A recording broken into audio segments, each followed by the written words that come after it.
الساعة كام دلوقتي؟ الساعة 5 الفجر. رايحين فين؟ رايحين المصيف. بالظبط كده، هو ده اللي هيحصل. هنقضي مع بعض ايام المصيف كلها، في كل تفصيلة انتوا هتكونوا معايا، يعني اعتبروا نفسكم هتصيفوا معايا. يلا بينا نقول بسم الله ونتكل على الله. ماشي؟ يلا يا فريدة احنا نفتح الباب. يلا ما تبصيش كمان كده ليه؟ يلا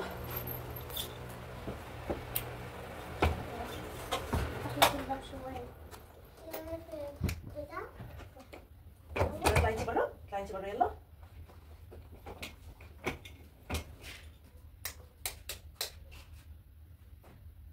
سحبتي الاسانسير يا فريدة؟ ايوه ماشي. بحب الملاية. هاي بسم الله توكلنا على الله. الطريق لسه طويل. طول خالص. بسم الله. طبعا الجبنة معسولة جدا. يا مساء الفل والجمال وكل حاجة حلوة في الدنيا. اخباركم ايه احلى واجمل متابعين؟ طمنوني عليكم. نبدأ الفيديو باللهم صل وسلم وبارك على سيدنا محمد عليه افضل الصلاة والسلام. زي ما سمعتوا كده في اول الفيديو، هتقضوا معايا المصيف بتاعي كله، لان زي ما وعدتكم على قناتي عالم سهى هشارككم كل تفاصيل حياتي، بما انكم بقيتوا جزء مني وانا ان شاء الله حابة اكون جزء منكم. فلو لسه اول مرة تشوفوني ومش مشتركين في القناة، اتمنى ان انتوا تشتركوا فيها وتفعلوا زر الجرس عشان اول ما انزل اي فيديو يجيلكم اشعار على طول بالفيديو الجديد.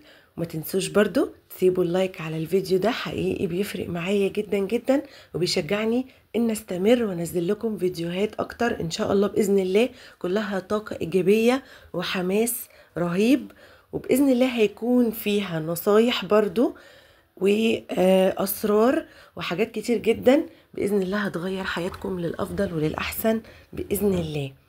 هنا بقى احنا كنا توكلنا على الله في الطريق كان طويل شوية، مع اننا المرة دي كنا قررنا كده ان احنا نسافر بالليل خالص على اساس الطريق يكون سالك وسريع ونوصل على طول. بس برضو الطريق سبحان الله بنحس واحنا رايحين بيكون طويل عن واحنا جايين، يعني مش عارفة انا بس اللي بحس كده ولا ايه، مش عارفة.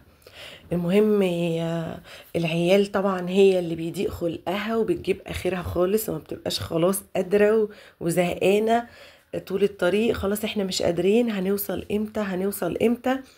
فهو ده بس بتكون المشكلة في الطريق. زي ما انتم شايفين طبعا انا عمالة اقعد جنبهم واسليهم ونتكلم ونعمل فيديوهات ونعمل تيك توك، وشويه اقول لهم طب يلا ارقصوا ويلا اعملوا معرفش ايه.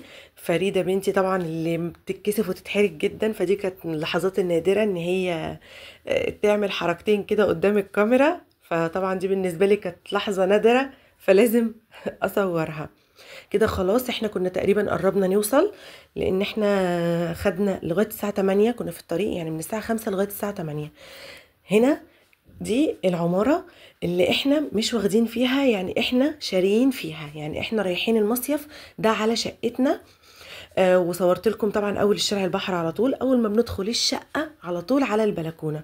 طبعا بابا ما كانش مديني فرصة ابدا ان انا اروح اصور على طول. يلا يا سهى يلا يا سهى، طب اديني فرصة يا بابا، يلا يا سهى احنا جايين من الطريق تعبانين يلا اطلعي. فطبعا انا برضو ما كنتش قادرة بصراحة، قلت له يا بابا لا ده انا لازم انزل اجيب حاجة من السوبر ماركت على طول وهطلع، فلازم اروح واصور لكم وابص كمان على المنظر اللي فعلا انا بموت فيه. وبنروح بس عشان نقعد قدام البحر، البحر وجماله وصفيانه ولونه التحفة ده. زي ما انتم شايفين كده، وطبعا روقان روقان ده كده. بالنسبه لي كان زحمه كمان، متعودين ان هو مبقاش في حد خالص. بالمناسبه اللي ظهر ده اخويا ميدو، اخويا الصغير ده حبيبي وتوأمي كده. انا الكبيره على فكره في اخواتي، وده اخويا الصغير، بس ايه ده التوينز بتاعي. صديقي واخويا وحبيبي وكل حاجه معايا، في كل حاجه في كل حاجه هو معايا حرفيا يعني. ربنا يخليهولي يا رب ويحفظهولي هو وبناتي يا رب.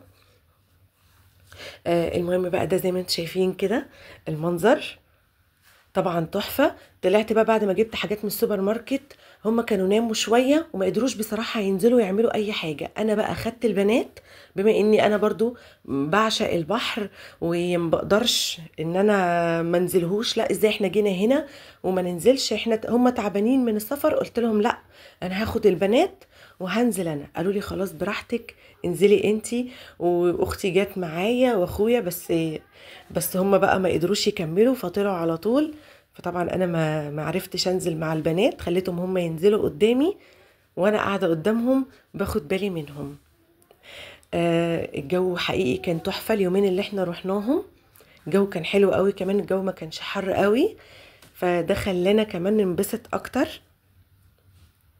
والعيال الصغيره اصلا روحها في البحر، هم بيبقوا عايزين بحر بس. ايه اخبار البحر يا فريده؟ حلو. حلو. طب انا عايزه انزل. هتنزلي؟ ما انا قاعده لوحدي. معلش بقى. معلش بقى. تعالي. يلا. أوه. تعالي يا ماما، تعالي يا ماما نتصور. ماما بس ولا لسه؟ لسه شويه، هي لسه واخداه. ده كان تقريبا بقى ملخص يوم السفر. هم ما نزلوش، انا اللي نزلت ساعتين بالبنات. طلعنا بقى عملنا الغدا كده زي ما انتم شايفين. انا قلت لكم ان دي شقتنا، دي حاجتنا، دي موعدنا. كان كل اللي عنده اي حاجه فينا زياده او قديمه بيوديها الشقه. لغايه بقى ما جمعنا كده حاجات وحطينا فيها حاجات، لان احنا كنا لسه يعني واخدينها من فتره قريبه خالص. ده كان الغدا بتاع اول يوم. وبعد الغدا بقى بتاع اول يوم برضو كوبايه الشاي في البلكونه اللي تقريبا معوضانا عن قعده البحر. في الشروق جو، والغروب جو، والظهر جو تاني، والعصر جو تاني، والعشاء. يعني بصوا كل وقت فعلا ليها الجو بتاعها، حتى لو ما نزلناش. وعلى فكرة اوقات كتير ما كانتش بتخلينا حابين ان احنا ننزل، لا نقعد في البلكونة بكرسي وكوباية شاي، او نلعب كوتشينة، او نلعب دومنة. خلاص تعودنا بقى عن النزول تحت. قناتي التانية بقى هحكي لكم فيها ازاي الشقة دي جت اصلا. فان شاء الله يعني انا هسيب لكم الفيديو في اول تعليق في تحت الفيديو ده على طول. اهو هنا انا كنت نازله، ده تاني يوم بقى الصبح، لقيتهم هم كانوا صحيوا قاعدين كده لسه بيفطروا. انا كنت فطرت بقى وصحيت قبلهم وخلصت. قلت لهم طيب انا هنزل اصور فيديو لمتابعيني حبايبي الامامير الجمال اللي بموت فيهم، ما بقدرش ابدا اغيب عنهم. نزلت على الكافيه اللي على اول الشارع اهو، اللي انا كنت بتصور فيه من شويه يعني، واخترت كده قعده حلوه وصورت لكم فيديو اللي هينزل ان شاء الله على قناتي التانية. بعرفكم فيه يعني السر ان ازاي الشقه دي جت. هنا بقى بعد ما كنت طلعت خلاص خلصت الفيديو وصورته، لبسنا بقى المايوهات وقلنا بقى الحمد لله هننزل النهارده البحر، وكله بقى ايه هينزل وكلنا نازلين مع بعض. برضو لازم التصوير في اي وقت. بصوا ده هنا بقى وقت الظهريه. احنا هنا كنا اتأخرنا شوية في النزول، يعني احنا بنحب ننزل مثلا ايه الساعة 8 الصبح، الساعة 9. هنا اتأخرنا شوية في النزول لان انا غبت بصراحة تحت شوية، فهم بقى استنوني لغاية ما طلعت. بصوا شايفين الجو جماله حقيقي تحفة خرافة. بنعشق المكان ده. على فكرة المكان ده هو الساحل، فالمكان ده فعلا خطير خطير خطير. الساحل الطيب بقى مش الساحل الشرير. الساحل الشرير ما حدش يعرف ولا يروحوا ولا حد ياخد فيه اي حاجه اصلا ولا نروح اساسا، يعني مش بتاعنا ده. بس بصوا المنظر وشايفين البحر وشايفين الجمال. برضو اخويا ميدو ورايا زي ما قلت لكم، هو معايا في اي حاجه وفي كل حاجه. اهو قضينا بقى اليوم، طلعنا شوينا سمك. طبعا مفيش مصيف يعدي غير لما لازم طبعا اكلة السمك، وجبنا السمك ده من الناس اللي هي بتعدي على الشط. بصوا بقى انا هنا احنا قعدنا تقريبا 10 ايام، بس انا ما صورتش بصراحه ال10 ايام كاملين، لاني انا كنت حابه استمتع. في الفتره الاخيره انا كنت مضغوطه جدا ما بين شغلي وما بين البيت وما بين شويه مشاكل بصراحه في بيتي. الفتره الجايه انا هقول لكم كل الحاجات دي، عندي شويه حوارات ومشاكل جامده جدا جدا. ادعوا لي بس الفتره دي اعدي كده منها على خير واطلع منها بكل سلام. وانا نفسيا كويسه، انا راجعه الحمد لله من المصيف نفسيا احسن شويه. ويقولوا مثلا 3/4 المشاكل اتحلت، ناقص ايه ربع صغير خالص كده. فادعوا لي المشاكل دي تعدي على خير واطلع منها كمان كشخص احسن، واكيد طبعا واخد تجربه واخد خبره، يعني ان ما يعديش باللي عدى بيه ده قبل كده. اهو زي ما انتم شايفين بقى. قعدت بقى انا قلت هعمل لكم السمك ما لقيناش رد، لا سيبوني هشوفكم بالدقيق شويه. الحمد لله ايه قعدت موقف بعد ما كنا بقى، دي كانت الحفله على الشط برضه على الكافيتيريا، نزلنا نقعد كده واغاني وحركات وحاجات حلوه.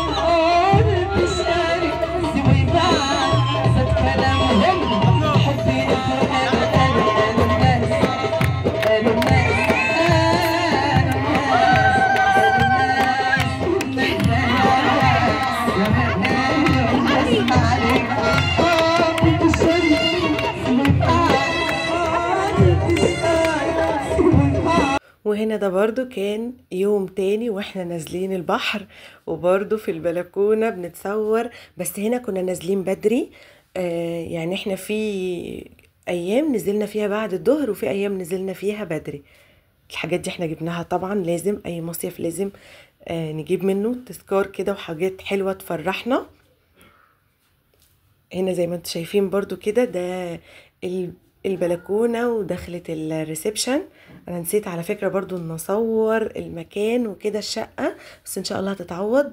يعني انا بروح اصلا ممكن 2 3 في السنة.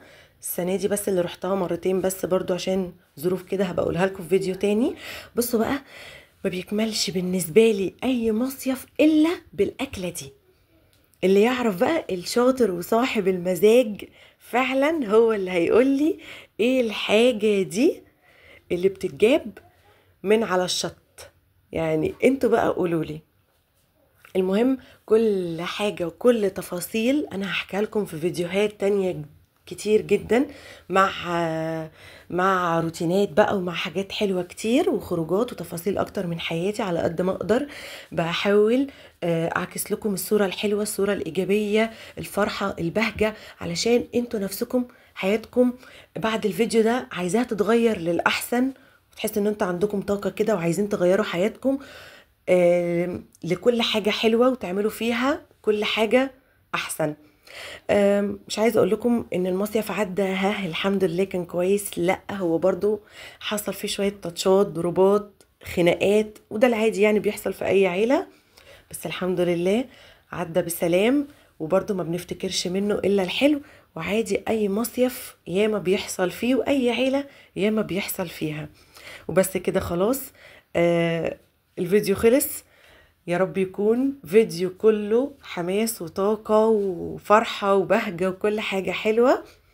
ما تنسوش بقى الفيديو اللي هينزل على قناتي التانية، هعرفكم ازاي الشقة دي جت وازاي احنا جبناها. ارفعوا بقى الفيديو ده كده لايكات كتير وكلام حلو كتير كتير في الكومنتات علشان اتشجع وانزل لكم حاجات اكتر واكتر. يا رب اكون كنت ضيفة خفيفة عليكم. اشوفكم الفيديو الجاي في روتين جديد وفي يوم جديد بكل حاجة حلوة. يلا سلام.